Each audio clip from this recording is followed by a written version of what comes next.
చాలా దురదృష్టకరమైనటువంటి పరిణామం. ప్రశాంతంగా ఉన్న భారతదేశంలో మొన్న జరిగిన ఇన్సిడెంట్ తోటి అందరూ కూడా ప్రపంచం యావత్తు కూడా దిగ్భ్రాంతికి లోనయ్యారు. ఇతర దేశాల్లో పర్యటనలో ఉన్నటువంటి మోడీ గారు కూడా ఇమ్మీడియట్గా వాటిని క్యాన్సిల్ చేసుకొని వెంటనే ఊరికి ఇక్కడికి వచ్చారు. వచ్చిన మనిషి కూడా ఏదో ఇంటికి వెళ్ళాకో పార్లమెంట్కి వెళ్ళాకో సెక్రటేరియట్కి వెళ్ళాకో చేయటం కాకుండా ఎయిర్పోర్ట్లోనే అందరినీ అక్కడికి వచ్చేయమని చెప్పి అక్కడే ఎమర్జెన్సీ మీటింగ్ పెట్టడం, దీని మీద తక్షణ చర్యలు తీసుకోవాలని నిర్ణయం తీసుకోవడం జరిగింది. ప్రపంచంలో చాలా దేశాల్లో ఇవాళ అభివృద్ధి చెందుతానికి కారణం ఏమిటి అంటే టూరిజం, అద్భుతమైన టూరిజం ఉంది కాబట్టి విపరీతమైన ఆదాయం వస్తుంది. మన భారతదేశంలో టూరిస్ట్ స్పాట్స్ చాలా ఉన్నాయి, అద్భుతమైన ఉన్నాయి. కానీ ఎందుకు రావట్లేదు మనకి అని ఆలోచిస్తే ఇక్కడ ఒకరికొకరికి పడకపోవటం, ఒక మతానికి ఇంకో మతానికి పడకపోవటం, ఇలాంటి అనేకటువంటి ఇన్సిడెంట్స్ మూలంగా మనం మన భవిష్యత్తును మనమే పాడు చేసుకుంటాం.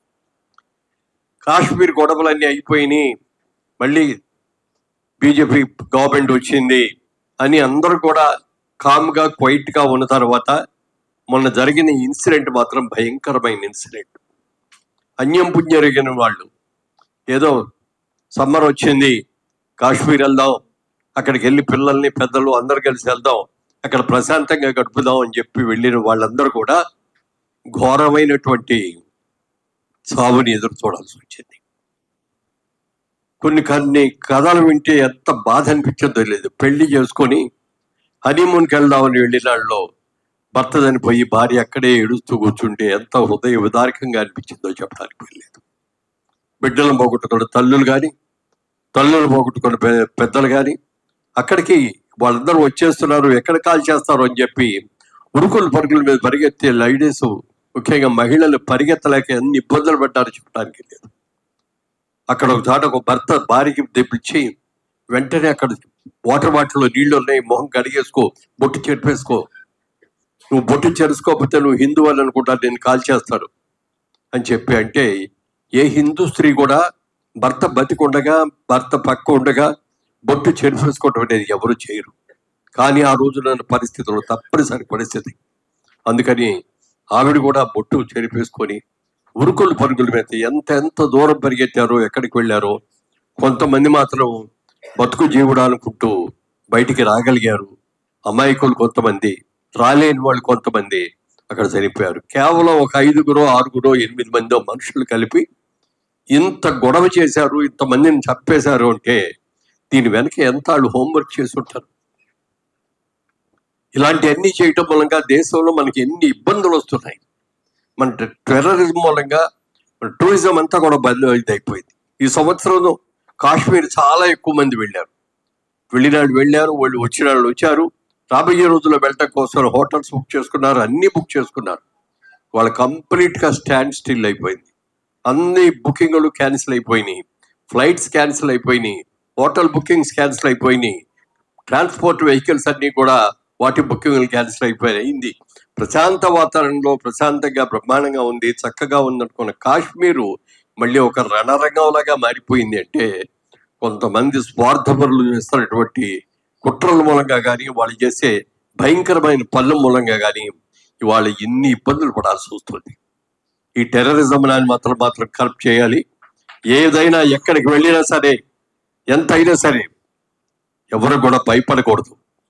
ఇవాళ నిన్నే అనుకుంటా పేపర్లో చూశాను, అసరుద్దీన్ ఓవైసీ గారు కూడా, ఎంపీ గారు, ఆయన కూడా ఒక ముస్లిం అయ్యుడు కూడా దీన్ని ఖండించాడు. ఇది చాలా తప్పు, ఇలాంటి పని చేయకూడదు. ఇక్కడ కులం, మీ కులం ఏంటి, మా కులం ఏంటి, మీ మతం ఏంటి, మా మతం ఏంటి అనేది కాదు కావాల్సింది. భారతదేశంలో ఉన్న మనందరూ కూడా సోదర సోదరిమణిలాగా ఉండాలి. ఏ మతాలు మా దగ్గర భేదాలు లేవు, మా దగ్గర కులాలు లేవు, మేమందరం కలిసి మెలిసి ఉంటాం, అందరం కలిసి భారతదేశాన్ని అభివృద్ధి చేస్తామని అనుకోవాలి తప్ప ఇలా లేనిపోని అన్ని కూడా చెత్త పనులన్నీ చేస్తే ఎంత ఇది. ఇలాంటి పరిస్థితిని మేమందరం కూడా సినిమా పరిశ్రమ తరఫున అందరం కూడా ఖండిస్తున్నాం. సినిమా పరిశ్రమ అంటే వీళ్ళేనా అని అనుకోకర్లేదు, అందరూ రాగలిగిన వాళ్ళు వచ్చారు, అవుట్డోర్లో ఉన్న వాళ్ళు రాలేకపోయారు. ఏదేమైనా అందరి గుండెల్లో కూడా ఉన్నది ఇదే బాధ. ఈ బాధను ఎలా అయినా ఇది చేయాలి, ఇది ఇట్లాంటిది జరగకూడదు. రాబోయే రోజుల్లో భారతదేశం అభివృద్ధి చెందాలంటే వాళ్ళ అసలు ప్రపంచ యుద్ధం వస్తుందేమో అనే భయం కూడా ఉంది. వాళ్ళ చాలా దేశానికి అభిప్రాయ భేదాలతో చాలా గొడవలుగా ఉన్నాయి. ఒక ప్రపంచ యుద్ధమే మళ్ళీ వచ్చింది అని అంటే నష్టపోయేది మనం ఎంత మన జనరేషన్ మొత్తం నష్టపోవాల్సి వస్తుంది.